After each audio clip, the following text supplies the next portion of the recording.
함께 기도드리겠습니다. 찬양받기 합당하신 아버지 하나님, 왕 되신 주님을 높여드리며 함께 동행하기로 찬양한 아름다운 찬양을 받아주심을 감사드립니다.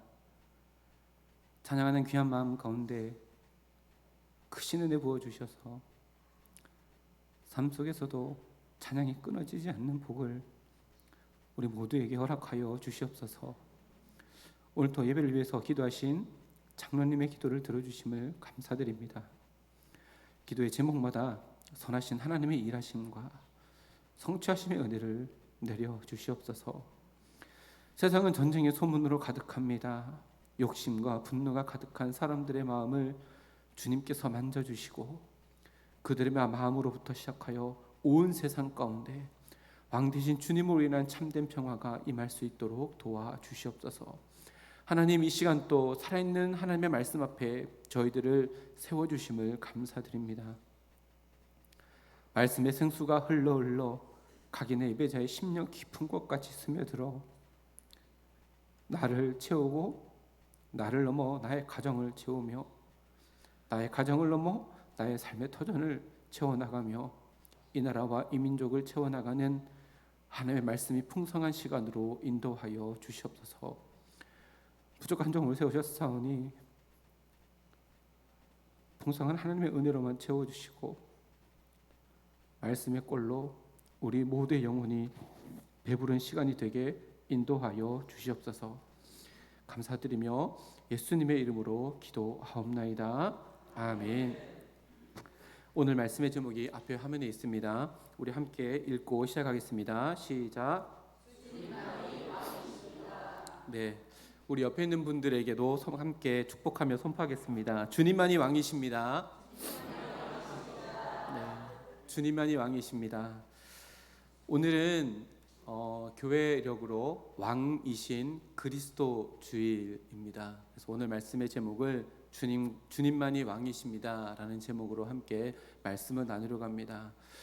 몇 년 전에 우리나라에서 엄청나게 유행했던 드라마가 있습니다. 아마 다 보셨을 텐데요.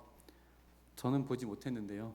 이상한 변호사 우영우라고 하는 드라마입니다. 이 드라마 가운데 아버지가 딸에게 해준 대사 중에 이런 것이 있습니다. 이 세상의 모든 것이 다 정치적이야. 영상을 정말 짧게 편집했는데요. 이런 영상입니다. 한번 보여주시겠습니까?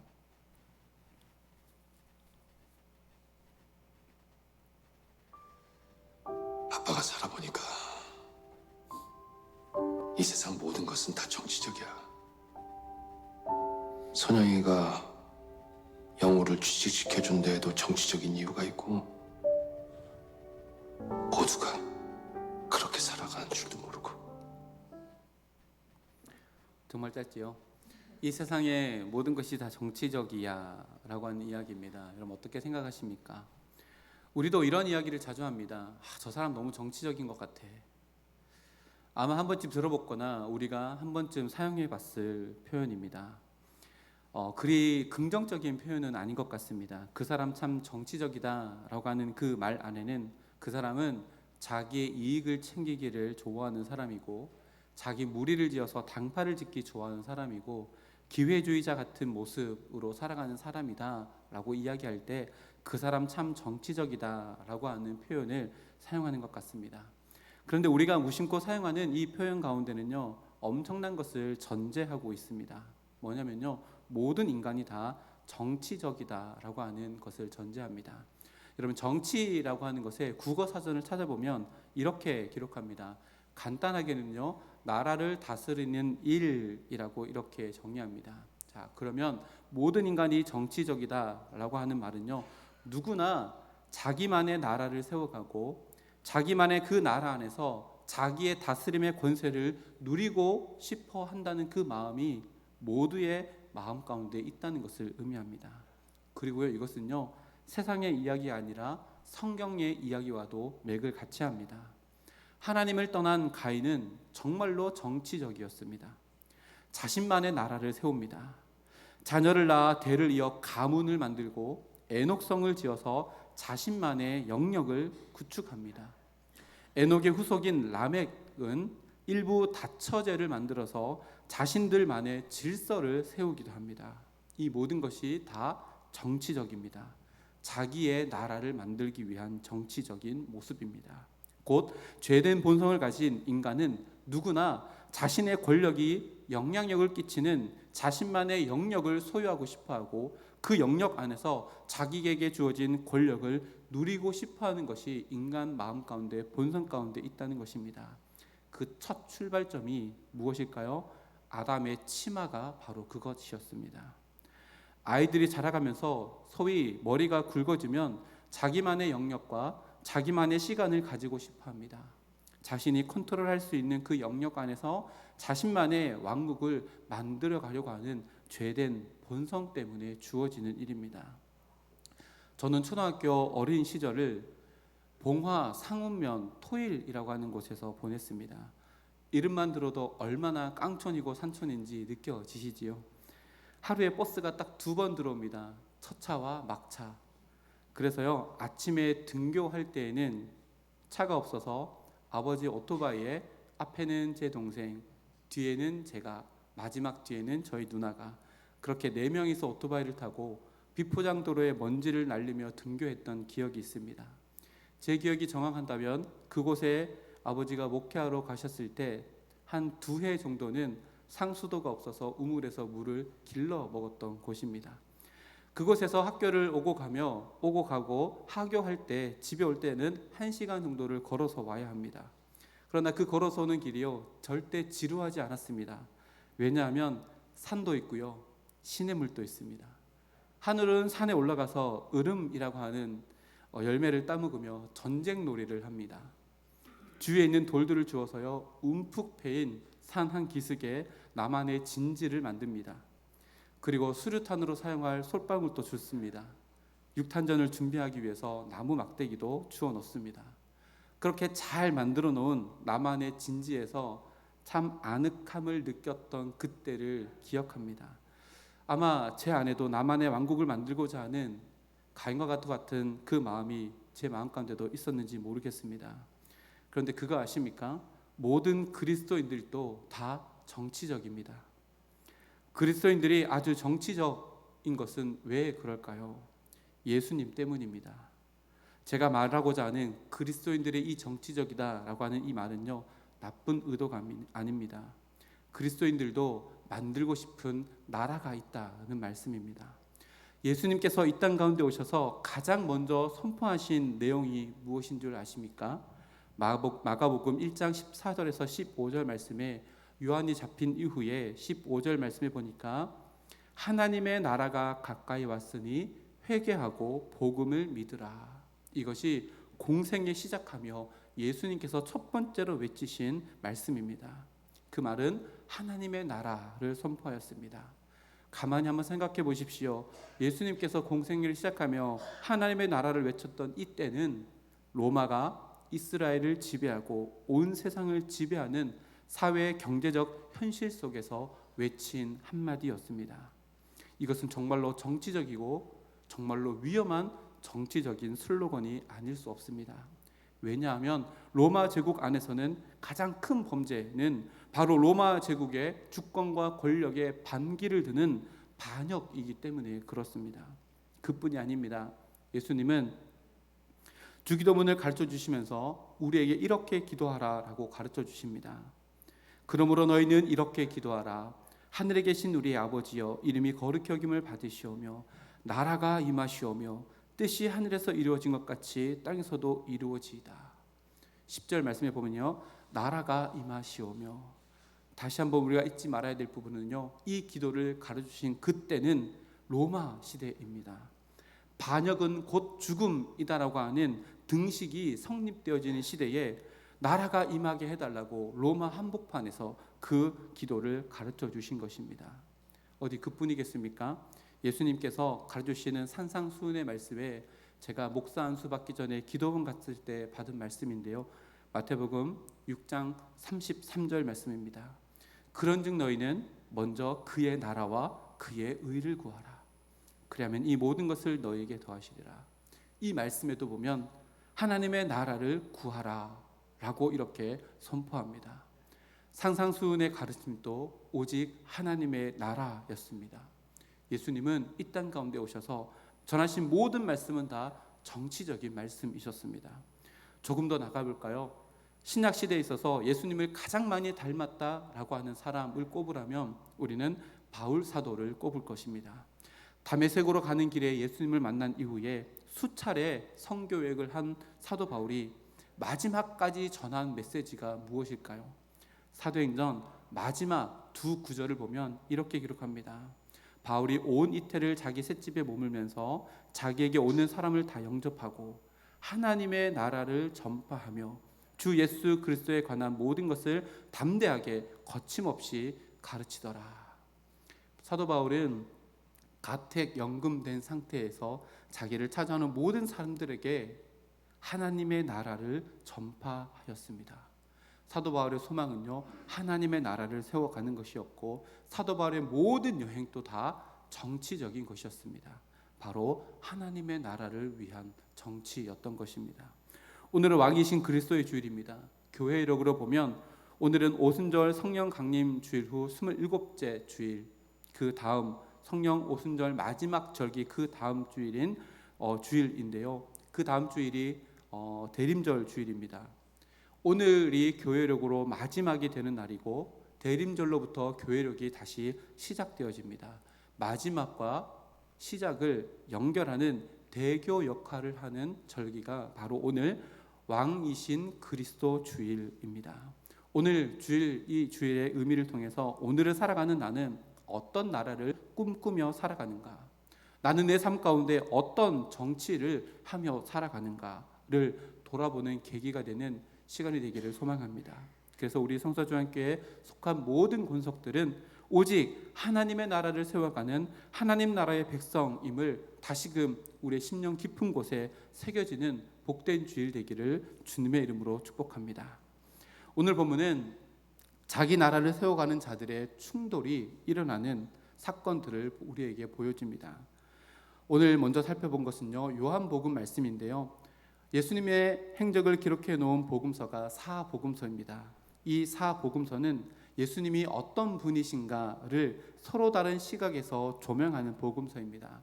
앞에 화면에 보면요, 마태복음은 유대인들이 기다리던 메시아로 오신 예수님을 기록하고 있습니다.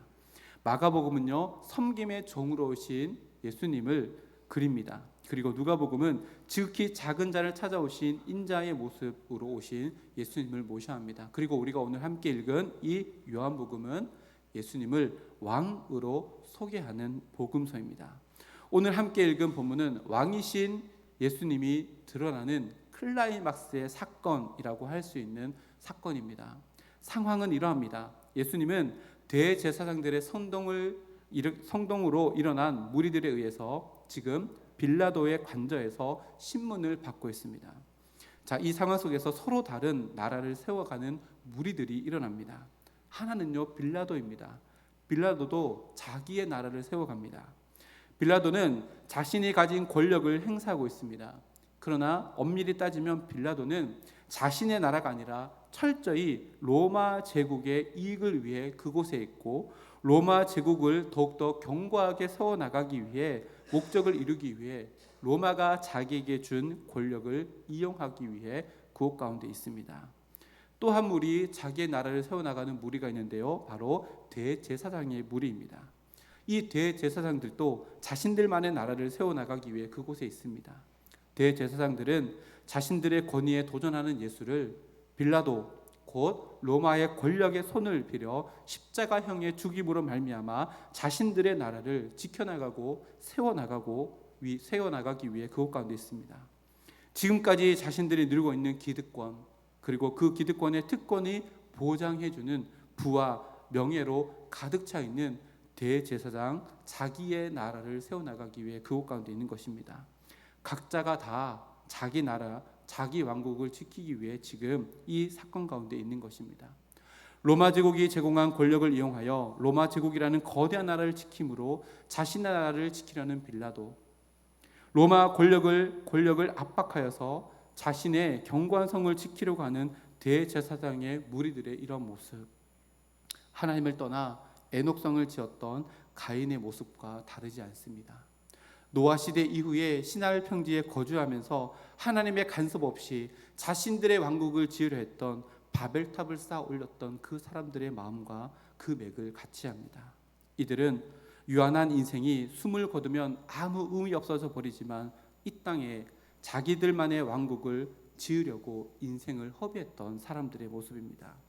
이렇게 오늘 본문은 자기만의 왕국을 지키려는 사람들의 보이지 않는 충돌이 번쩍이는 현장입니다. 그 현장에 빌라도의 관정에서 빌라도와 예수님이 서로 대면하며 대화를 주고받습니다. 빌라도가 먼저 입을 엽니다. 내가 유대인의 왕이냐? 이는 유대인들이 예수님을 고발한 내용입니다.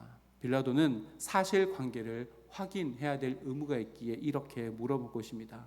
그러자 예수님께서 빌라도에게 묻습니다. 이는 네가 스스로 하는 말이냐? 다른 사람들이 나에게 대해서 하는 말이냐? 라고 묻습니다. 이 질문이 자신의 생각인지 다른 사람의 생각인지를 묻습니다. 그러자 빌라도가 35절 말씀에 내 이야기가 아니라 너희 유대인의 말이라고 선을 분명하게 긋습니다. 그리고 예수님에게 자신을 변명할 기회를 주는 듯이 다시금 질문을 합니다. 내 나라 사람과 대제사장들이 너를 내게 넘겼으니 네가 무엇을 하였느냐? 다시 말하면 네가 한 일을 내가 듣고 너를 풀어줄 수도 있다라고 하는 질문입니다. 예수님은 빌라도의 이 질문에 자신을 고발한 대제사장의 고발이 잘못되었음을 반박할 수도 있었습니다. 그리고 예수님이 행하신 선한 일들, 수많은 기적들로 아픔 가운데 있었던 사람들을 고쳐주었던 그 일들을 알려주어서 그것 가운데서도 풀려날 수 있었습니다. 그런데 예수님께서 이 질문을 받고 어떤 말씀을 하셨을까요? 36절 말씀에 이렇게 말씀하십니다. 우리 36절 말씀 함께 읽어보겠습니다. 예수께서 대답하시되 내 나라는 이 세상에 속한 것이 아니니라. 만일 내 나라가 이 세상에 속한 것이었더라면 내 종들이 싸워 나로 유대인들에게 넘겨지지 않게 하였으리라. 이제 내 나라는 여기에 속한 것이 아니니라. 아멘. 동그라미 표시를 했는데요. 내 나라라고 무려 3번이나 선포합니다. 자신을 변호하고 자신이 행한 선한 일을 알려주어 그것에서 빠져나올 수 있는 기회에도 예수님은 처음 공생에 시작할 때 외쳤던 것처럼 하나님의 나라를 외치고 있는 것입니다. 이 이야기를 들은 빌라도는 어이없는 듯 비웃는 듯 이렇게 이야기합니다. 조금 어역을 하면 이렇습니다. 37절 말씀인데요. 네가 왕이라고? 정말? 라고 물어봅니다. 이렇게 어이없이 비웃는 빌라도에게 예수님은 또다시 더 놀라운 선포를 빌라도 앞에서 그 법정에서 합니다. 예수께서 대답하시되 내 말과 같이 내가 왕이니라. 내가 이를 위하여 태어났으며 이를 위하여 세상에 왔나니 곧 진리에 대하여 증언하려 함이로다. 무릇 진리에 속한 자는 내 음성을 듣느니라. 아멘. 예수님은 또다시 하나님의 나라를 선포하십니다. 이 두 구절 가운데 예수님이 세우고자 하시는 예수님의 나라, 하나님의 나라의 속성과 아주 놀라운 비밀이 숨겨져 있습니다.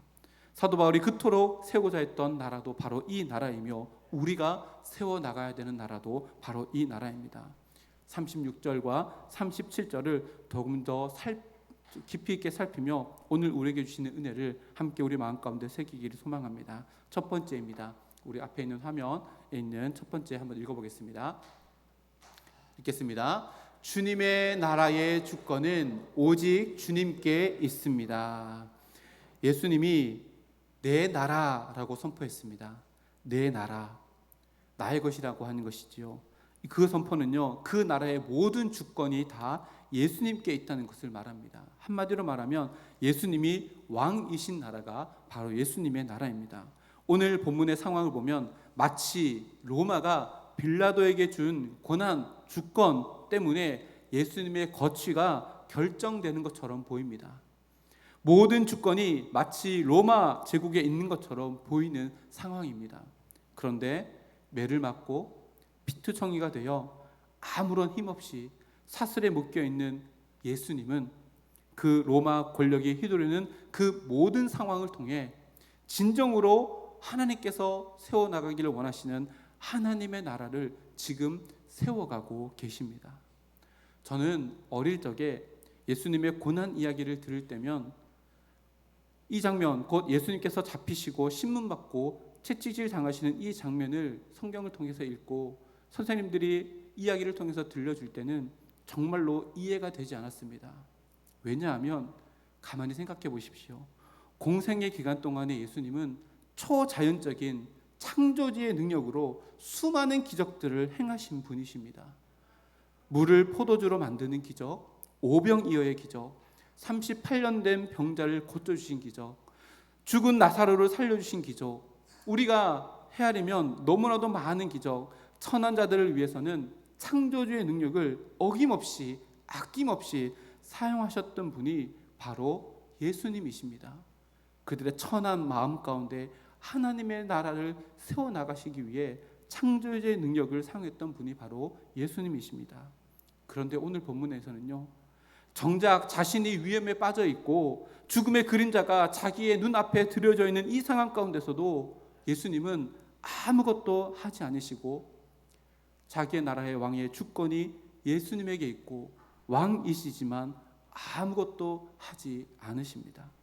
실제로 사복음서를 꼼꼼히 읽어보아도 겟세마네 동상에서부터 십자가에 달려 돌아가시기까지 예수님은 그 어떠한 창조의 능력도 사용하지 않으십니다. 어릴 때는요, 정말로 이렇게 생각했습니다. 신앙이 자라고 하나님의 마음을 조금 더 이해하고 알게 되니 그게 아니었습니다.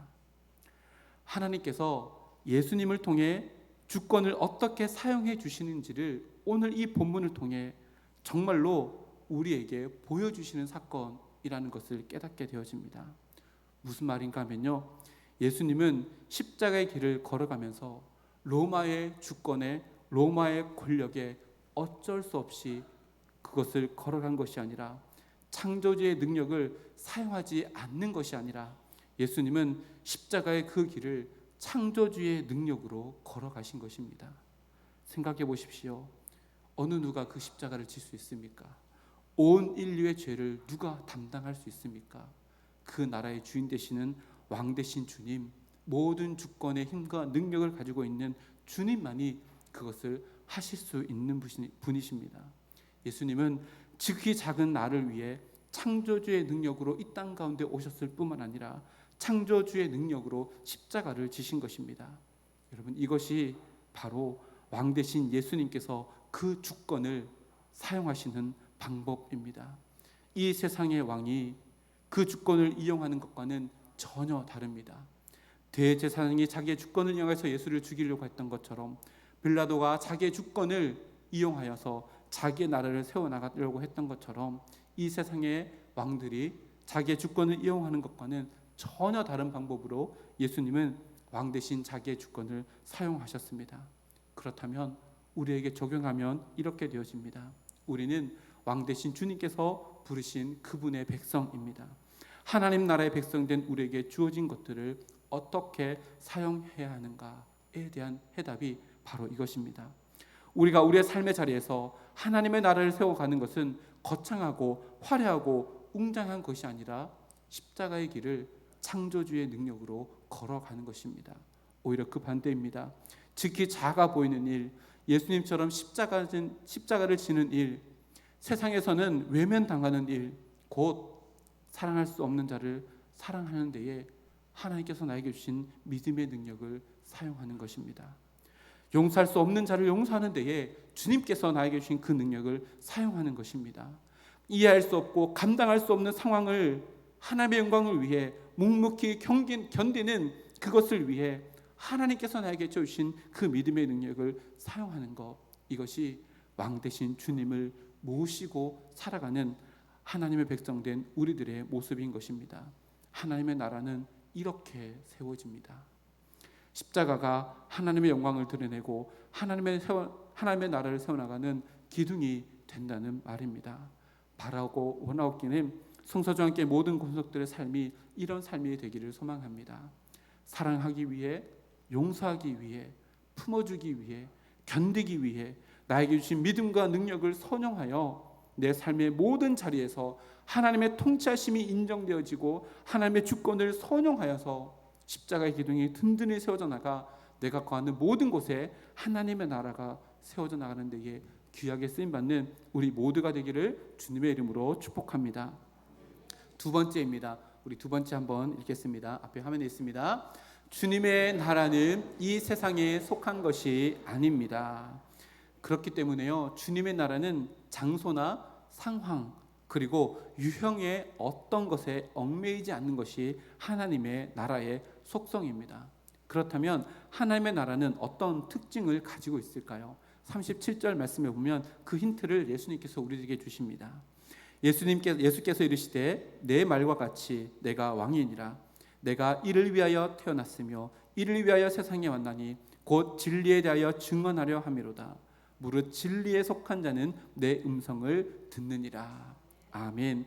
하나님의 나라는 진리와 연결되어져 있습니다. 장소와 상황이 아닙니다. 갖추어진 유형의 어떤 것이 아니라 진리와 연결되어져 있습니다. 그럼 진리가 무엇입니까? 예수님 그 자체이지요. 말씀이신 예수님 그 자체입니다.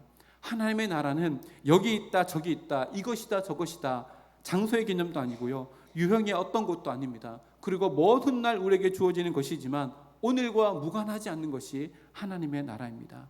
바로 지금 여기에서 나와 예수님과의 관계, 나와 말씀과의 관계 속에서 드러나는 것이 하나님의 나라라고 예수님께서 우리들에게 가르쳐줍니다. 하나님의 나라는 하나님의 통치하심이 있는 곳을 가리킵니다. 하나님의 통치하심은 어디에 임하게 되어집니까? 하나님의 말씀을 붙잡고 살아가는 자, 말씀의 권위를 인정하는 자가 있는 그 모든 것이 하나님의 통치가 임하는 하나님의 나라가 되어진다는 것을 말합니다. 세상은 수많은 소리들로 가득합니다. 그 세상 속에서 주님의 음성을 놓치지 아니하고 듣는 자의 심정으로, 결단하는 심정으로, 살아내는 심정으로 살아가는 우리들의 삶 가운데 하나님의 나라가 지금 여기에 임하게 된다는 말씀입니다. 오늘 결단 찬양으로 함께 찬양할 텐데요, 찬송가 438장 내 영혼이 은총 입어, 여기에 가사에 보면 내 영혼이 은총 입어 중한 죄짐 벗고 보니 슬픔 많은 이 세상도 천국으로 화하도다. 주의 얼굴 뵙기 전에 멀리 뵈던 하늘나라 내 맘속에 이루어지니 날로 날로 가깝도다. 높은 산이 거친 들이 초막이나 궁궐이라 내 주 예수 모신 곳이 그 어디나 하늘나라. 할렐루야 찬양하세. 내 모든 죄 사함 받고 주 예수와 동행하니 그 어디나 하늘나라. 여러분, 하늘나라가 어디입니까? 죽어서 가는 곳이지만요, 죽어서 가는 곳이 오늘과 무관하지 않습니다. 중한 죄짐을 벗어버리는 그곳이 하나님의 나라입니다. 그곳이 슬픔 많은 세상이라도 말입니다. 하나님의 나라가 어디입니까? 주님의 얼굴이 그려지는 내 마음속이 하나님의 나라입니다. 높은 산과 같은 힘들고 어려운 상황이 있더라도, 거친 들을 지나가는 광야 같은 내 삶이 있다 할지라도, 초막과 같은 초라한 내 삶이 있다 할지라도, 궁궐과 같은 풍요로움이 있다 할지라도, 그 모든 곳이 성전이 되어지는 것은 하나님께서 나와 동행하시는 곳이라고 선포하는 그 자리라면, 말씀이 내 안에 머물러 있는 그 어떠한 자리라도 하나님의 나라라고 선포합니다. 그렇다면 질문해 봅니다.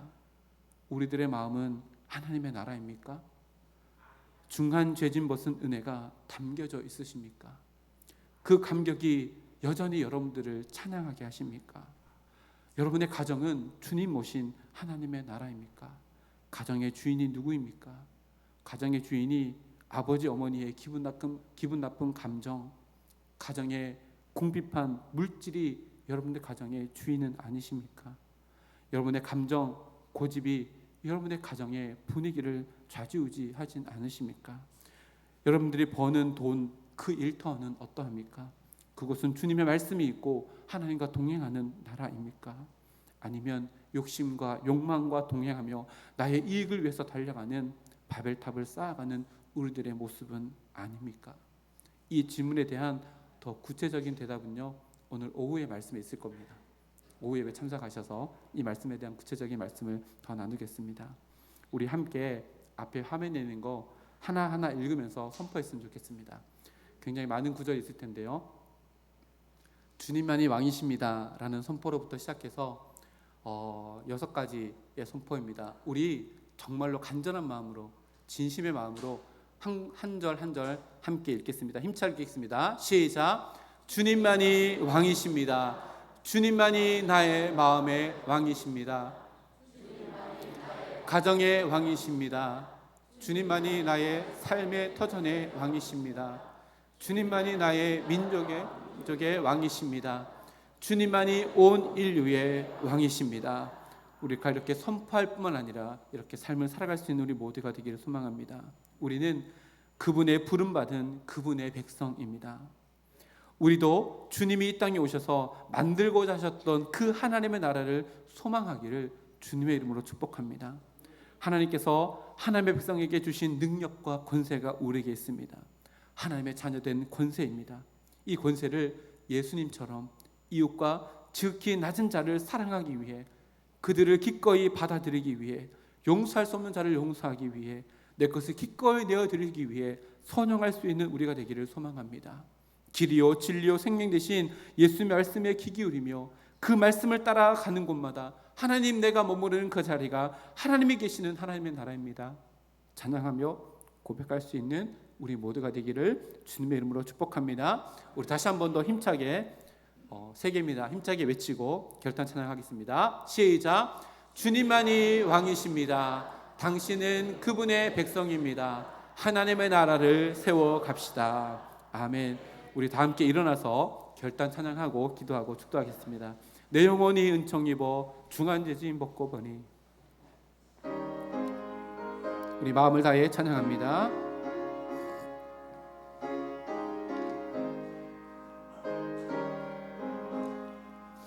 내 영혼이 은총 입어 중한 죄짐 벗고 보니 슬픔 많은 이 세상도 천국으로 하도다. 할렐루야 찬양하세. 내 모든 죄 사함 받고 주 예수와 동행하니 그 어디나 하늘나 주의 얼굴 뵙기 전에 멀리 뵈던 하늘나라 내 마음속에 이뤄지니 날로 날로 가깝도다. 할렐루야 찬양하세. 내 모든 죄 사함 받고 주 예수와 동행하니 그 어디나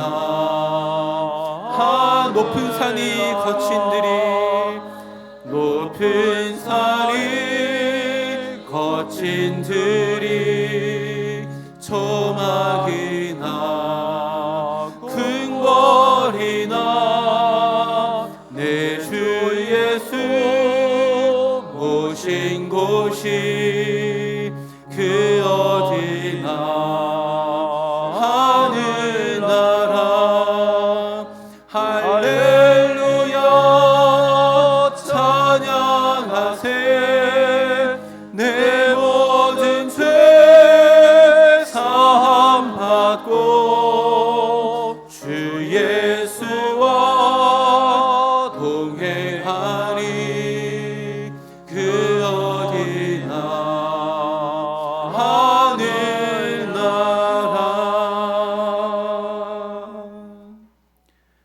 주님만이 왕이십니다. 주님께서 우리를 부르셔서 우리도 주의 백성됨을 이 시간 선포하며 고백하며 감사와 영광을 올려드립니다. 주님만이 나의 심령의 왕이십니다. 주님만이 나의 가정의 왕이십니다. 주님만이 나의 삶의 터전의 왕이십니다. 주님만이 나의 나라와 민족과 온 세상의 왕이심을 선포하며 나아갑니다. 하나님, 이 선포가 세상 가운데 하나님의 능력으로 나타나는 우리들의 삶이 될 수 있도록 인도하여 주시옵소서. 주님의 백성된 권세, 주님의 자녀된 권세를 우리에게 주셨사오니 예수님처럼 지극히 작은 자를 섬기며 하나님의 나라를 세워나가는 데에 선용할 수 있는 지혜를 우리에게 허락하여 주시옵소서. 우리도 주님 따라 이 세상에 있는 나의 왕국이 아니라 말씀으로 통치하시는 하나님의 나라를 갈망하며 살아가는 성서중앙교회 모든 권속들 되어질 수 있도록 함께하여 주시옵소서. 모든 것 감사드리며 예수님의 이름으로 기도드리옵고, 지금은 우리 주 예수 그리스도의 은혜와 하나님 아버지의 사랑하심과 성령 하나님의 교통하심이 주님만의 나의 왕이십니다 고백하며 고백한 대로 살아가기를 소원하는 이곳에 모인 모든 성서중앙교회 권속들 머리 위에, 그들의 가정과 자녀손들 머리 위에, 그들이 수고하고 애쓰는 모든 생업 위에, 이 대구 땅과 이 나라와 이 민족, 저 북녘 땅 위에, 모든 땅끝의 선교지 위에 지금으로부터 영원까지 함께 하시옵기를 간절히 축원하옵나이다. 아멘.